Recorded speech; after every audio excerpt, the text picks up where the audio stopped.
Hola, hoy hablaremos de los fundamentos éticos y legales que rigen la profesión de enfermería, fundamentados en los lineamientos de las leyes venezolanas.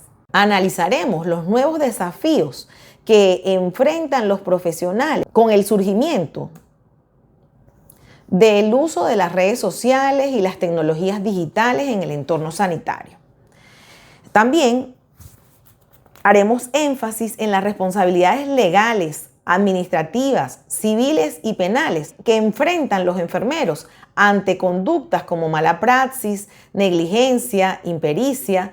Y finalmente hablaremos de lo que tiene que ver con delitos dolosos, culposos, enfatizando que el profesional de la salud debe actuar siempre bajo estrictas normas de prudencia y respeto total a la legalidad.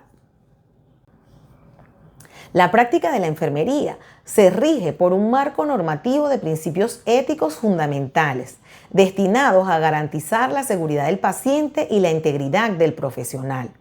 Estos aspectos se dividen en el marco legal, los principios éticos fundamentales y las implicaciones y responsabilidades legales en las que puede incurrir el profesional. De iniciar hablando de lo que es el marco legal.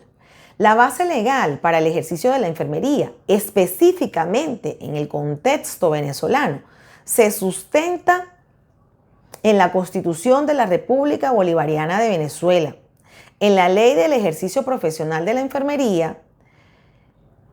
Estos son los dos pilares fundamentales y el incumplimiento de estas normas jurídicas que están vigentes y de los códigos éticos puede acarrearnos sanciones administrativas, penales o civiles. Dentro de los principios éticos fundamentales, pues vamos a desarrollar lo que tiene que ver con la confidencialidad.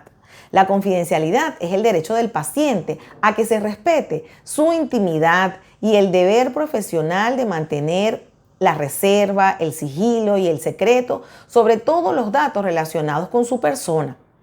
El otro aspecto fundamental es el secreto profesional.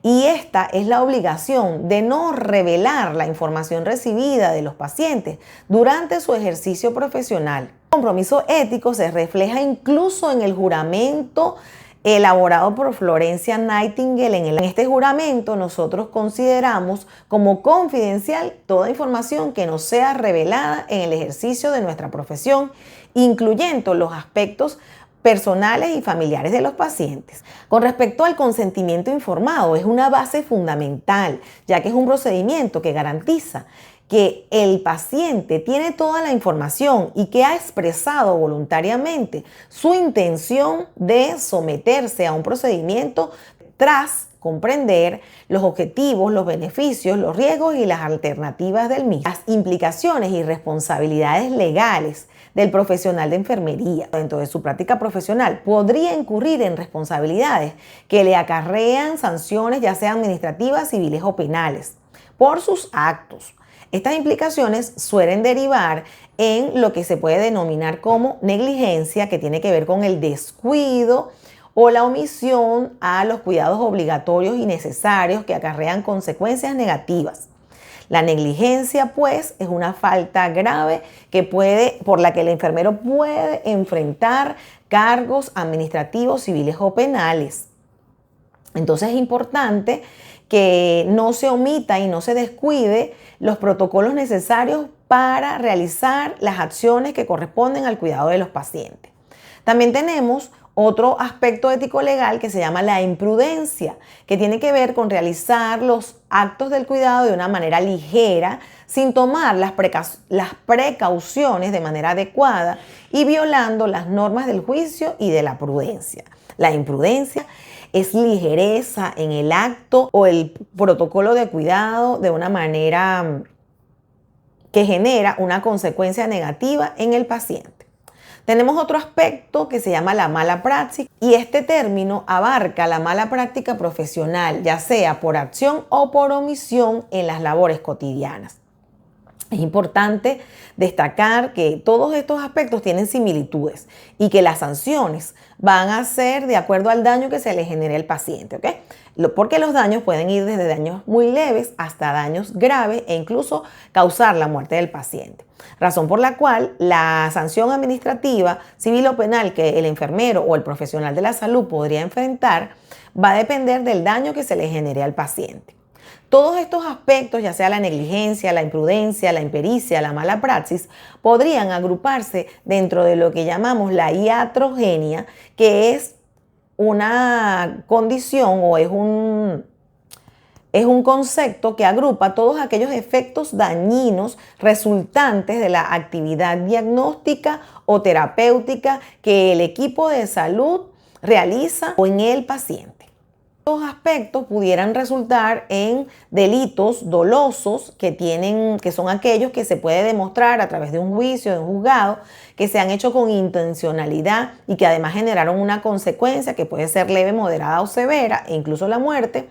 O también pudieran ser juzgados como delitos culposos en los que el daño causado no fue de manera voluntaria, es decir, se realizó un daño de manera inconsciente e involuntaria sin una intencionalidad demostrable. Además, la enfermería moderna y todo el equipo multidisciplinario de salud enfrenta unos retos éticos derivados a la globalización de la información, el uso de las redes sociales, de los teléfonos inteligentes en el entorno clínico, genera todo un reto que expone a los estudiantes, a los profesionales y a todos los que formamos parte del equipo multidisciplinario de salud a actuar con mucha cautela para no publicar y no someter al escarnio público los casos de nuestros pacientes sin su debida autorización y para fines científicos o de investigación. Todos estos aspectos es importante considerarlos y los vamos a ir profundizando poco a poco. Tenemos otros aspectos básicos y fundamentales que son lo que llamamos los principios éticos de la práctica de la enfermería. Y aquí me refiero a 4 pilares fundamentales que son como las columnas que sostienen un edificio. Y ellos son la beneficencia, la no maleficencia, la fidelidad y la justicia distributiva. El personal de enfermería debe cumplir con estos principios que van a regir toda su práctica profesional. La beneficencia es ese principio ético que está destinado a que nosotros, todos los actos de cuidado que hacemos, siempre lo vamos a hacer para buscar un bien mayor en el paciente. ¿Sí? Nuestra intención siempre va a ser buscar el beneficio del paciente, a ayudar, ser una herramienta de cuidado, ser un puente que ayuda al paciente a salir de una situación problemática a una situación de mayor éxito o alejarlo de la vulnerabilidad, disminuir el riesgo, brindarle un cuidado que va orientado hacia su bienestar. Ese es el objetivo fundamental y por eso es un principio ético fundamental de nuestra práctica profesional de enfermería. El otro aspecto es la no maleficencia. La no maleficencia no es más que no hacer daño. Es decir, que cuando hacemos nuestras prácticas de cuidado, nuestros protocolos de cuidado, nuestras actuaciones, siempre deben estar destinadas a no hacer daño al paciente. Sabemos que muchos de los actos del cuidado de por sí van a generar un dolor al paciente, pero ese dolor que le causamos al paciente siempre va a ser para un bien mayor, ¿ok? Para obtener su curación, para obtener su recuperación o para llevarlo a un bien morir, ¿ok? Cumpliendo los protocolos que están estipulados en las leyes y en el marco normativo, institucional, regional e incluso en las directrices que emanan de la Organización Mundial de la Salud, que es la organización macro que rige el proceder de todas las instituciones sanitarias. Entonces, la no maleficencia y la beneficencia son aspectos fundamentales, son principios éticos que rigen nuestras prácticas profesionales. Aparte, también tenemos la fidelidad. ¿Qué es la fidelidad? La fidelidad no es más que ese principio ético que nos impulsa a realizar las cosas apegadas honestamente a los protocolos que están indicados y que por estar indicados y por ser protocolos estudiados y basados en la evidencia científica, pues nos llevan al bienestar de los pacientes. Entonces, esa fidelidad, el mantener esa fidelidad con el paciente, con su bienestar, con su beneficio, con su cuidado humanizado, es nada con el cumplimiento del secreto profesional y el cumplimiento de lo que es el consentimiento informado. Todos estos aspectos nos llevan a ser fiel y a ser honestos a ese paciente, que es a quien nosotros nos debemos como profesionales sanitarios. Y el cuarto aspecto, que aunque lo menciono de último, no es menos importante, es el aspecto de la justicia distributiva. Este principio se refiere a que cada paciente debe recibir el cuidado que necesita, ¿ok? Y que realmente requiere de acuerdo a su condición, a su grado de dependencia. La justicia distributiva no es darle a todos por igual, no. La justicia distributiva significa que cada paciente va a recibir el cuidado que requiere, de acuerdo a sus necesidades fisiológicas, emocionales, psicológicas y espirituales. ¿Por qué? Porque nosotros como enfermeros vemos al paciente como un ser integral, como un ser que necesita nuestros cuidados de una manera óptima y de una manera eficiente. Entonces no se trata de darle a todo el mundo por igual, sino de que se trata de que, considerando los principios y los conocimientos científicos, nuestras habilidades y nuestras destrezas, vamos a cuidar al paciente realizando una valoración previa de cuáles son sus necesidades para darle realmente lo que él necesita y de acuerdo a su grado de dependencia. Con respecto a los nuevos retos, la confidencialidad y el secreto profesional, pues ya hemos mencionado algunos aspectos referentes a esto.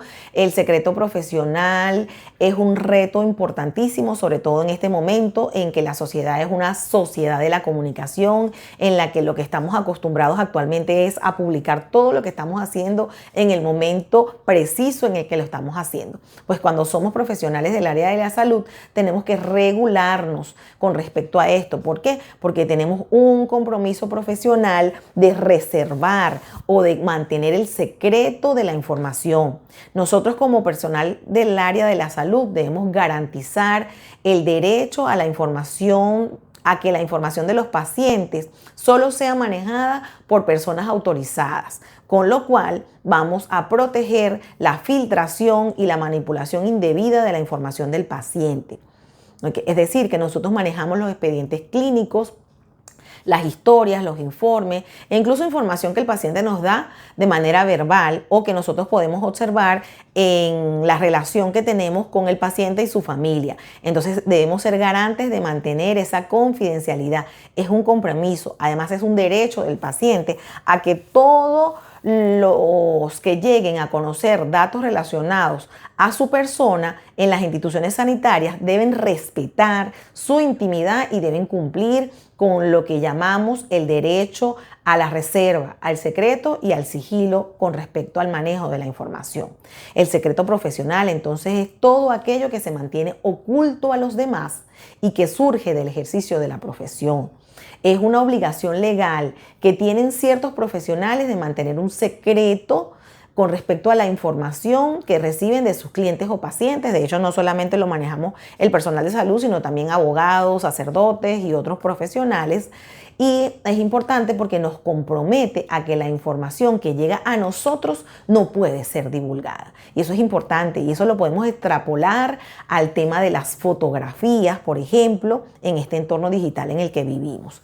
Y el consentimiento informado, que es ese procedimiento mediante el cual se garantiza que el sujeto o paciente ha expresado voluntariamente su intención de someterse a un procedimiento después de haber comprendido la información y que se le ha dado todo lo que tiene que ver con información certera, asertiva y de una manera entendible para él acerca de los objetivos de ese tratamiento, de los beneficios, de las molestias o posibles efectos secundarios y de las alternativas. Y en este consentimiento informado se respeta pues el derecho y las responsabilidades también de los pacientes. Aquí quiero hacer referencia a nuestra pionera de enfermería, Florencia Nightingale, cuando a principios ya de los inicios de nuestra enfermería profesional, ella instituye el juramento de enfermería. Pues hay un fragmento del juramento que es muy importante y que cabe destacar en este momento de esta sesión, que dice que consideraré como confidencial toda información que me sea revelada en el ejercicio de mi profesión, así como todos los asuntos familiares de mis pacientes. Entonces, el llamado acá es que nosotros, como no, tenemos un celular en nuestro bolsillo con unas cámaras con un alcance importante, además con una muy buena resolución, cada vez mayor, y que nos permite pues comunicarnos con personas a nivel global. Es importante que nosotros sepamos que la información de los pacientes no puede ser revelada y que nosotros tenemos derecho a mantener la fidelidad, la confidencialidad y el secreto profesional, y que las fotos sin la autorización del paciente para fines científicos o de investigación no pueden ser reveladas. Yo no puedo publicar fotos que me tomé en la sala de parto con la señora mientras estaba pariendo porque, bueno, fue lo que me tocó hoy en la guardia, ¿no? Eso es totalmente ilegal, es poco ético, y por una acción como esa pudiéramos ser juzgados a través de sanciones administrativas, civiles o penales.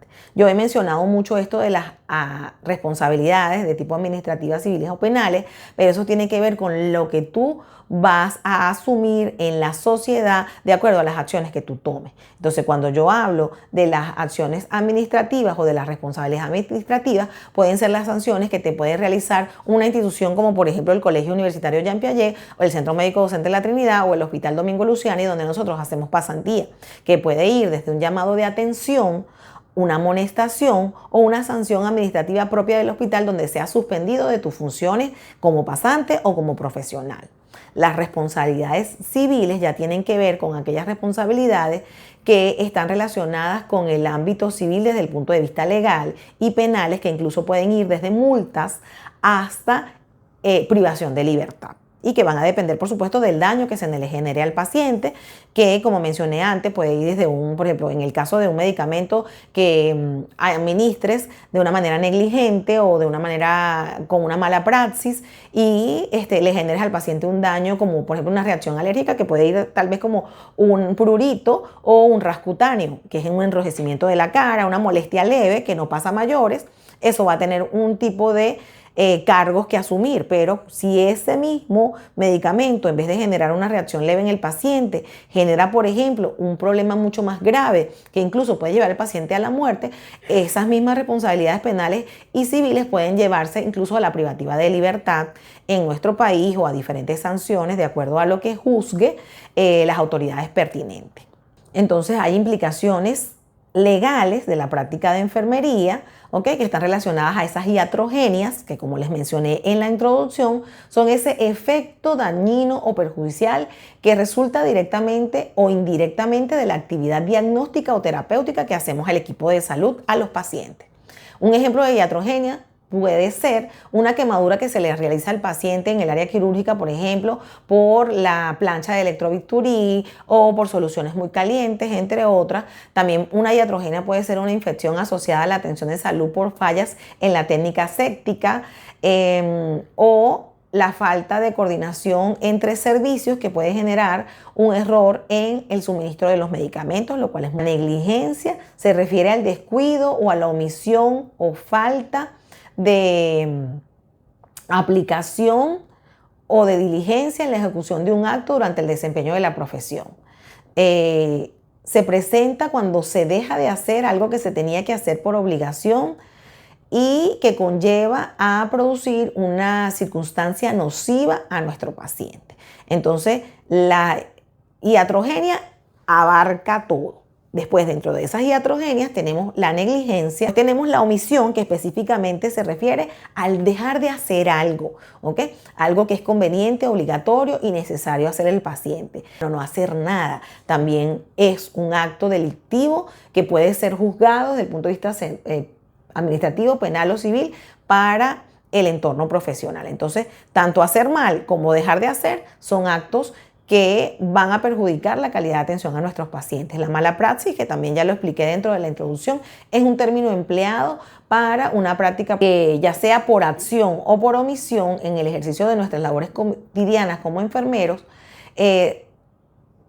implica un procedimiento mal realizado que daña al paciente, ya sea de una manera leve, moderada o severa. La impericia es esa falta de conocimiento en lo que estamos haciendo. En el sentido estricto, se identifica con el conocimiento práctico, idóneo y apto para realizar actos del cuidado. Es la falta de pericia y de experiencia, de sabiduría, de conocimientos necesarios para un correcto desempeño de nuestra profesión, ¿ok? Entonces nosotros cuando somos estudiantes, por ejemplo, realizamos actos y no tenemos la competencia suficiente, pero siempre que vamos a realizar un acto de cuidado va a ser bajo la supervisión de un profesional o de nuestros profesores en las diferentes áreas clínicas. La imprudencia también es un aspecto muy importante, es la violación de las normas del cuidado, de la cautela, que establece la prudencia y el buen juicio cada vez que vamos a realizar un cuidado. Esto se presenta sobre todo cuando algo que debí realizar no lo realicé tomando en cuenta todas las consecuencias nocivas que le puedo causar al paciente y generé un impacto importante. Por ejemplo, voy a bañar al paciente, eso es algo muy bueno, pero lo movilicé y no tenía las barandas arriba y el paciente se cayó. Eso es un acto de imprudencia en el que yo no tomé en cuenta cuáles son las precauciones que debía tener para evitar un daño en el paciente. Ok, vamos a hablar entonces de la inobservancia al reglamento, que también es un aspecto importante a considerar porque se trata de no observar o de no tomar en cuenta las normas jurídicas que están establecidas para cierta actividad dentro de una legislación vigente o dentro de la normativa y protocolos de ciertas instituciones.